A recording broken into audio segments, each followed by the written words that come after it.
शासनाने मदत जाहीर केलेली आहे आणि ती मदत मिळाली आहे। जे कायदेशीर आहे तेच आम्ही देऊ। सरकार कायद्याने चालतं। आंदोलकांनी आंदोलनाची भूमिका ठेवावी। सरकार कायदेशीर काम करत आहे। फेब्रुवारीत मुख्यमंत्र्यांनी अधिवेशन सांगितलं आहे, तोपर्यंत अहवाल येतील आणि त्या अहवालात टिकणारं आरक्षण त्यांना मिळेल। मराठा समाजाने देखील वाट पाहावी। मुख्यमंत्री धोका देणार नाहीत। आज राज्यात एकनाथ शिंदे रेशीमसारखे चमकत आहेत। कुठेही दुर्घटना घडली की मुख्यमंत्री हजर असतात। तुम्ही तर घराबाहेर निघाला नाहीत।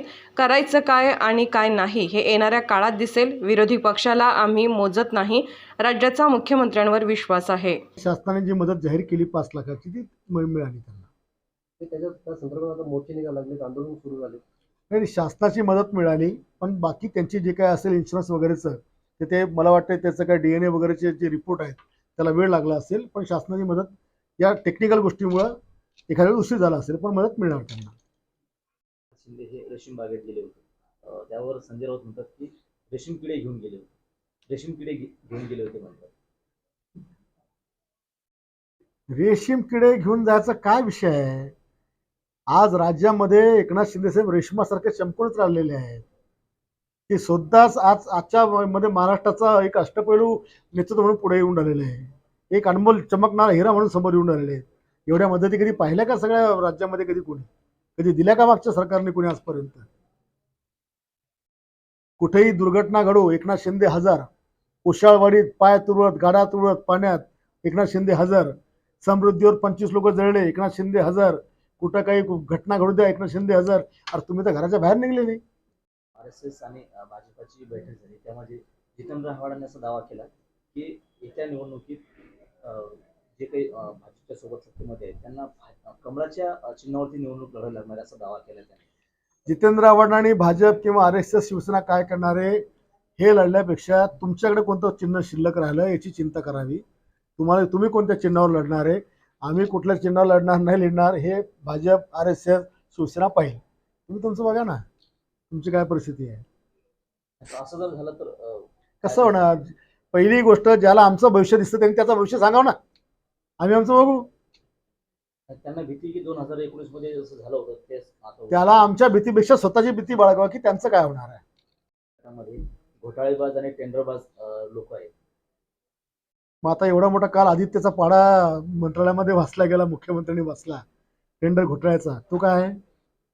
25 वर्षापासून महापालिकेच्या टेंडर घोटाळ्यामध्ये कोण गाजतंय? अहो तुम्ही कफन सोडले नाही, तुम्ही खिचडी सोडली नाही, खिचडी चोर झाले। तुम्ही लोकांचं रेमडेसिवीर इंजेक्शन सोडलं नाही, तुम्ही शेवपेटी सोडली नाही। कोणत्या घोटाळेबाजाकडे लक्ष द्यायचं आता? बाकी आम्ही समजू शकतो बाहेरचं, पण गोरगरिबाच्या तोंडाची खिचडी पण नाही सोडत।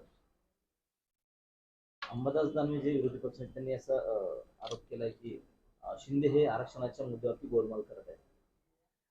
काय करायचं काय नाही ते तुम्हाला येणाऱ्या काळात आमचं दिसणार आहे। त्याच्यामुळे कोण काय विरोधी पक्ष तर आम्ही काय त्याला मोजत नाही, पण एकनाथ शिंदे साहेब हा एकवचनी माणूस आहे। शिवराजी शपथ त्यांनी घेतलेली आहे आणि त्यांच्यावर राज्यातल्या सगळ्या धर्माच्या लोकांचा विश्वास आहे। आणि मग धनगर आरक्षण असेल, लिंगायतचं असेल, वडर समाजाचं असेल, मुस्लिम समाजाचं असेल, ब्राह्मण समाजाचा असेल, OBCला धक्का किंवा इतर समाजाला धक्का न लावता असेल, हे सगळ्या गोष्टीचा ताळमेळ बसून योग्य ते निर्णय घेतील। मराठा आरक्षणाची जी डेडलाईन दिली होती मदत जाणून जवळपास संपत आली, थोडे दिवस राहिले। मात्र त्यापूर्वीच जे काही आता 25ला जे आंदोलन होणार होतं तसा इशारा दिला होता जरांगे पाटलांनी। त्या अगोदरच मराठवाड्यातील ट्रॅक्टर चालकांना आणि काही कार्यकर्त्यांना नोटीस दिल्या पोलिसांनी। कसं पाहता तुम्ही? जे काही कट ऑफ डेट रिझर्वेशनच्या संदर्भात आंदोलनकर्त्यांकडे मिळाली होती तो त्यांचा आंदोलनाचा भाग होता, परंतु आज महाराष्ट्रामध्ये मुख्यमंत्री एकनाथ शिंदे साहेबांनी ज्या शिंदे समितीचं गठन केलं आणि त्यांना ज्या 55 लाख लोकांच्या नोंदी राज्यामध्ये सापडल्या, आज 55 लाख लोकांच्या नोंदी सापडणं म्हणजे 55 लाख मराठा समाजाच्या लोकांचा आरक्षणाचा प्रश्न मार्ग मोकळा होणार आहे। आणि सुप्रीम कोर्ट आणि केंद्र सरकारने मागासवर्ग आयोगाचे मागास समाज ज्या राज्यामध्ये आहे त्याचं मागासलेपण सिद्ध करण्याकरता जी समिती नेमलेली आहे, ते मागासलेपण सिद्ध करण्याकरता या समितीला जो अहवाल द्यायचा आहे तो अहवाल काही 24 तारखेच्या आत येत नाही। त्याला नाही म्हटलं तर एखादा महिना लागणार आहे। आणि जोपर्यंत तो अहवाल येत नाही, या देशातल्या कधी ब्रह्मदेवाने जरी रिझर्वेशन घेतलं तर ते टिकत नाही। त्याच्यामुळे मुख्यमंत्र्यांनी फेब्रुवारीमध्ये विशेष अधिवेशन घेऊन मागास वर्ग समितीचा अहवाल आल्यानंतर हे रिझर्वेशन आपण देणार अशी घोषणा केलेली आहे आणि त्याप्रमाणे होईल. चोरी झाली त्यामध्ये ज्यांनी पास दिलाय त्यावरून शरद पवारांनी असा सवाल उपस्थित केला की पास कोणी दिली याची किंमत सरकारला मोजावी लागेल. काही कोणाला किंमत मोजावं लागत नाही. ते काही घुसखोर, काही शस्त्रधारी नव्हते, ते काही आतंकवादी नाहीत, ते काही देशाची दुश्मन नाहीत, उन्हाळ पोरं आहेत आणि काहीतरी लक्ष वेधण्याकरता त्यांनी हा प्रकार केलेला आहे. याला उन्हाळ टप्पूपणाशिवाय दुसरं काही आपण म्हणू शकत नाही. ना ते घुसखोर आहेत, ते ना आतंकवादी आहेत, ते ना देशद्रोही आहेत. काहीतरी 5-7 मुलं एकत्र आले आणि काहीतरी 5 देशाचं लक्ष वेधायचं म्हणून त्यांनी केलेलं कृत्य आहे.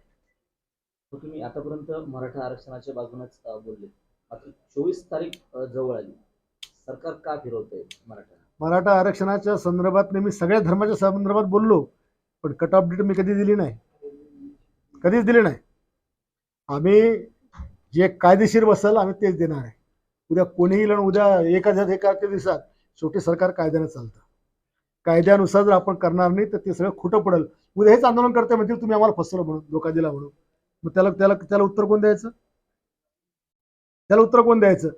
किंवा ते जर आरक्षण जर कोर्टात फेल ठरलं तर इतक्या मोठ्या मराठा समाजाचं काय म्हणजे त्यांच्या बिचाऱ्यांचं जे काही उद्ध्वस्त होणार आयुष्य आहे त्याचे पापाच्या भागीदार आम्ही व्हायचं आहे का? त्याच्यामुळे आंदोलनकर्त्यांनी आंदोलनाची भूमिका ठेवावी. सरकार कायदेशीर काम करून राहिलंय आणि जे फेब्रुवारीमध्ये साहेबांनी सांगितलं तोपर्यंत सगळे कायदेशीर अहवाल येणार आहे आणि त्यावेळेला टिकणार आरक्षण त्यांना मिळणार आहे. जी डेडलाईन दिली त्यांना काय सल्ला द्याल? मी कोणाच्याही उपोषणाचा आंदोलनाच्या डेडलाईनकडे आमचा संबंध नाही आहे.